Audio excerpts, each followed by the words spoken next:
Bonjour, je suis Philippe Rubio, associé de RCA Architectes, une agence que nous avons fondée en 2006 avec mon associé Jean-Yves Charbonnier. Nous sommes une quinzaine de personnes, 11 architectes, à travailler sur l'ensemble du territoire national, mais avec un goût particulier à œuvrer au développement de notre métropole montpelliéraine. Nous travaillons de différentes thématiques qui sont l'urbanisme, les bâtiments de logement, les bâtiments de bureaux, les bâtiments d'activité.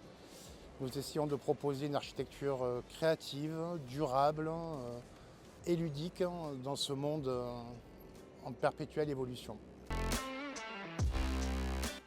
Alors d'abord, on doit dire que c'est un bâtiment qui est issu du concours, puisqu'un concours gagné en 2018, organisé par la CERM à l'époque, qui est devenue Altemed aujourd'hui, et la ville de Montpellier, avec un architecte coordinateur XDGA de Bruxelles.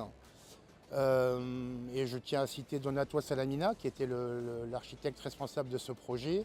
C'est un bâtiment de bureau où on va retrouver au dernier étage la holding Tissot avec sa partie énergie. On va retrouver des éditeurs de jeux vidéo au rez-de-chaussée. Et aux étages intermédiaires, des bâtiments de bureaux plus traditionnels.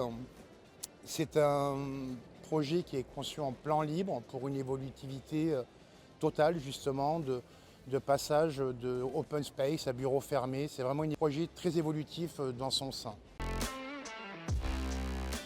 Alors d'abord, pourquoi une façade complète en brise-soleil? D'abord parce qu'on est plein sud. On est sur un bâtiment de bureau où la lumière naturelle est un élément clé. Et dans notre région, la protection solaire est indispensable, donc la nécessité de cette protection solaire. Il y a un deuxième élément aussi qui nous paraissait important, c'est l'image de ce bâtiment. On est sur un axe autoroutier nord-sud Europe, hein, c'est l'été 80 000 voitures qui passent par jour. On est ici sur le parvis de la gare TGV et donc cette visibilité, le besoin pour nous d'identifier un marqueur d'architecture méditerranéenne et donc le brise-soleil en est pour moi un des éléments clés. Donc c'est un choix essentiellement financier fait par la maîtrise d'ouvrage. De notre côté, on n'était pas trop gêné parce qu'on savait que l'alternance de fixe et de mobile allait fonctionner. On va définir après la conception de cette façade, mais ça ne nous posait pas vraiment de problème. On était persuadé que l'alternance fonctionnerait, donc voilà, c'est essentiellement un choix financier. Il nous paraissait être un matériau avec une bonne résistance à la corrosion, à l'usure, à la chaleur, avant tout. La teinte champagne, parce que c'est une teinte qui est assez peu utilisée finalement dans notre région. On était assez novateur dans ce choix couleur. Et ensuite, il nous paraissait intéressant en fait, de faire cette confrontation entre un matériau industriel tel que ces brise-soleil, dans cette finition parfaite, qui allait venir en discussion avec les bétons qui sont utilisés. Donc on a des bétons bruts gris, des bétons blancs, architectoniques. Et on trouvait qu'il y avait une alliance subtile entre cette masse brute et ce matériau délicat. Notre proposition, elle se veut un repère dans la ville géographique, architecturale. C'est un immeuble de bureau. On souhaitait donner une dynamique à cet ensemble.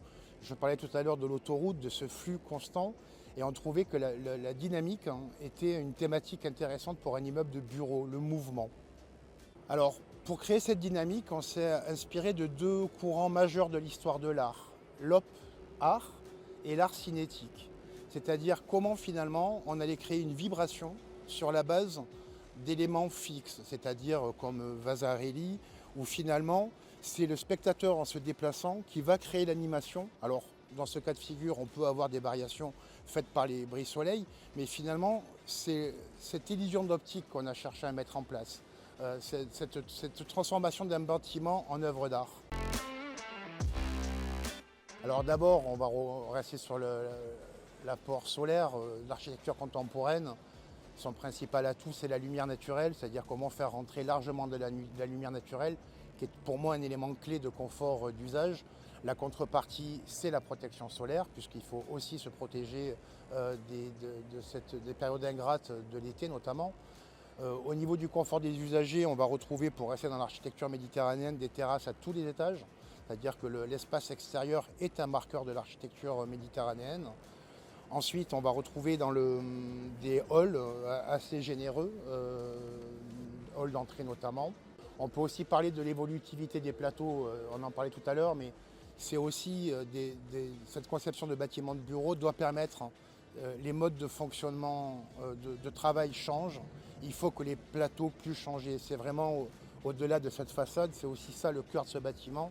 C'est cette évolutivité qui va permettre justement aux gens qui y travaillent d'adapter leurs locaux à leurs besoins de travail. Ça a été un échange très pointu entre Donato de l'agence et les équipes de Colt pour arriver à valider ce projet, d'abord financièrement, en fabriquer l'enveloppe financière, et puis les attendus architecturaux qui étaient les nôtres en fait. Donc oui, un travail de disponibilité de part et d'autre pour arriver à ce résultat que nous trouvons satisfaisant. D'abord, c'est un bâtiment qui est labellisé BDO, bâtiment durable Occitanie, bronze, premier point. Deuxième point, on peut parler de notre raccordement à un réseau urbain de chaud et de froid. On peut parler en termes d'isolation thermique, d'utilisation de matériaux recyclés, biosourcés, c'est de la fibre de coton. Et ensuite, on peut parler à nouveau des brises soleil, puisque finalement, ils ont été intégrés dès le départ au calcul de consommation énergétique. Et effectivement, le fait de bloquer les apports de chaleur pour ne pas avoir ou peu avoir à réfléchir l'été.